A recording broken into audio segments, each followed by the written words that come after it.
zone. The handoff to Hyde. He is in. Touchdown, Seahawks. This is the ball game for Arizona. Empty backfield. Murray takes the snap. Gets hit. Goes down. Seahawks sack. And the Hawks are going to win this game at Lumen Field. The NFC West, also known as the most competitive division in football. And last night's Seahawks win over the Cardinals featured a Russell Wilson who took care of that football. Moved ahead of Steve Young, by the way, for the highest all-time winning percentage in primetime matchups. Apparently, he likes the spotlight. More importantly, though, this win puts the Seahawks in prime position to secure the NFC West. According to our Football Power Index, Seattle now holds a 51% chance to win the division. Lots of implications for last night. Seattle came through. And Marcus, you wanted to see more from Carlos Dunlap on that Seattle defense, of course, coming over from the Bengals in a trade. What did he show you last night? Man, in the honor of Jeezy and Gucci Man having a versus battle last night, I like to say what it do, what the business is. Because that defense for the Seattle Seahawks showed up. They gave up 21 points. They closed out a game. The trade looked magnificent for Carlos Dunlap. They needed that in a major way. But I also want to bring something else to people's attention. That holding call that happened in the end zone that resulted in a safety, that's considered a great pass rush move, but it also is considered a big-time defensive play by the D tackle. So they came ready to play. Shaq Collar down, got to him, didn't really give up many explosive plays. At times I was frustrated because I thought the DBs were giving these wide receivers a little too much respect by playing off. But for the most part, this Seattle Seahawks defense, if they can continue to uptick like that against an offense who we all respect in this league, then we can start talking about Seattle being in the Super Bowl conversation again out of the NFC. But it's to be determined if they can keep this up and keep that type of momentum going. They were great last night when it came to making sure that Russ had the ball enough and making key stops in key situations. I try not to go too homerish talking about Seattle, but also in honor of GZ, I put on for my city, and I was impressed. The only thing I didn't like about that Carlos Dunlap sack, Marcus, is that he's wearing number 43. It just doesn't look right. You guys know, right? Like watching him get those sacks with the number 43, it's weird. It doesn't feel right. I want to talk about Russell Wilson in the offense, though, because I think we saw like a vintage Russ performance. It was very efficient. And what really jumped out to me was that he didn't look like a sitting duck back there when he was getting blitzed, which is what's happened over the last few weeks.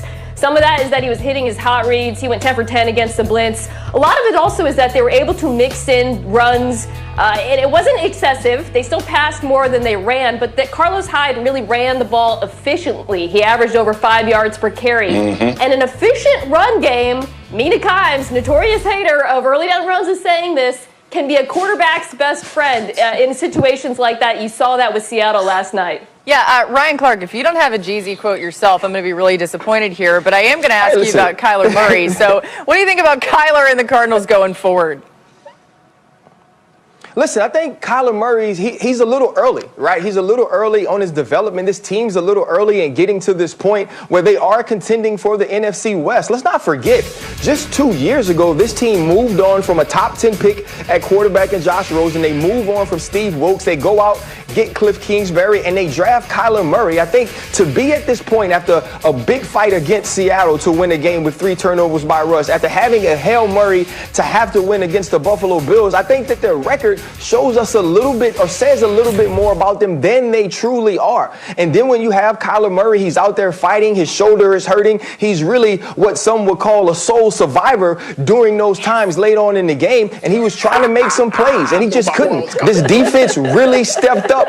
This defense really stepped up for Seattle. And listen, Kyler Murray and the Arizona Cardinals will have their time. But right now, isn't it, Russ still runs the division from the quarterback position, and last night he outplayed the young second-year player from Arizona. Woven in so beautifully, Ryan. One thing, Kyler Murray was limited to a season-low 15 yards on the ground. That factored in. The Cardinals now 0-5-1 when Murray runs for less than 20 yards. We got more coming your way on NFL Live, and both the Titans and Ravens have had their share of recent recent struggles, why one person here thinks these teams have lost their identity, who gets it right Sunday to continue a playoff push. I am so glad we got Jeezy in the show. I was hoping you guys would come through, but I just can't always count on you, you know? Yeah. Back for the Saints over Jameis Winston. Of course, Drew Brees was injured last week. Now Hill, he's been a versatile piece of the offense, getting the reins against the Falcons Sunday. But then just moments ago, Sean Payton, the head coach of the Saints, was asked about this, says he's not naming a starter yet. Take a listen. Who are we talking about? Taysom. I'm sorry, Taysom Hill. Yeah, I'm sorry too, because I haven't announced that either one of those two are starting. So that was just leaked by someone else, I guess, today? I didn't see today or what you're talking about. Someone has been named the starter, but we haven't announced it. Okay, so that's the first time that they've heard the sound because it just came in. Mina, I'm looking at your face. Marcus, you're laughing. You go first. What do you think about all this now? Me? I'm going first? You're going first right now. Yes. Okay, listen. I know the reports, and I'm not finna get into what the reports, all of that stuff. I know that this is smart by Sean Payton. This is a football tactic. I've said that. This is a football tactic. Now, for all intents and purposes, Shefty never gets it wrong. Very rarely does he ever get it wrong. So I expect Taysom Hill to be the starter.